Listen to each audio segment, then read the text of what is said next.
I've got Grim with me after this one, and Grim, I know this is definitely not the result you would have wanted. I want to just start by touching on this overpass. Normally such a great map, not just for you guys in general playing against other people, but also playing against Imperial specifically.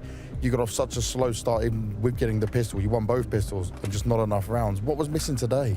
I think on CT side, most of our gamble stacks weren't working. They were going the other side, so we were just forced to save or just try something else. Like they kept getting some kills at A, and we tried stacking A, but they kept going B, and like stuff like that. Like the stacks weren't working out for us, and I think on our T side it was a bit tough to get momentum. I think when they have so many rounds, you can play a bit more aggressive, take a bit more risky peeks, and I think it caught us off a little bit. And Fallen felt like he was everywhere for the whole series. It was tough. Yeah, across both maps, he was definitely all over the place for you guys. And now looking at this, though, for complexity, one thing I saw yesterday in the Astralis game, you guys were able to come back even when there was more fight. You weren't breaking mentally. But here it looked like your heads were down again. Why was that?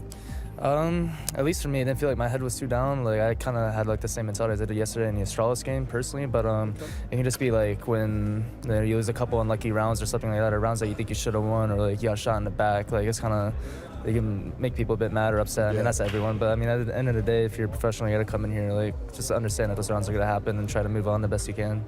And in terms of Sonic, right, it's the 2 events back-to-back with him. Are you impressed with just what he was able to put up, considering all the factors going into it? Yeah, I mean, I think all of us on the team are very impressed with what he was doing, especially yesterday, the deagles on his device. Like, it was something crazy. We were all joking around the game, like, how, your deagle's better than the op. Like, oh, he's coming in, and he's, like, obviously just doing what he can, you know? I mean, obviously he was forgetting a few strats every now and then, but, I mean, that's going to happen when you're standing. Like, you can't, like, flood him with information because, like, I mean, everyone's human at the end of the day. It's hard to remember, like, 20 different things on each map, so we just come some basic stuff on every map and just try to fill him in. But I think he did an amazing job, and I think we should be proud of how he played for sure.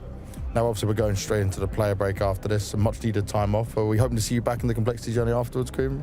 Of course, man. I'm always here to play, especially with CS2 around the corner and stuff going on there. I'm really excited for the game.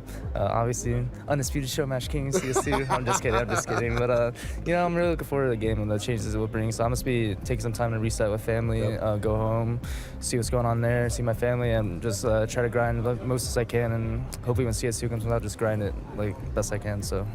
I love it, the crime mentality. It continues forward. Grim, thank you very much, man.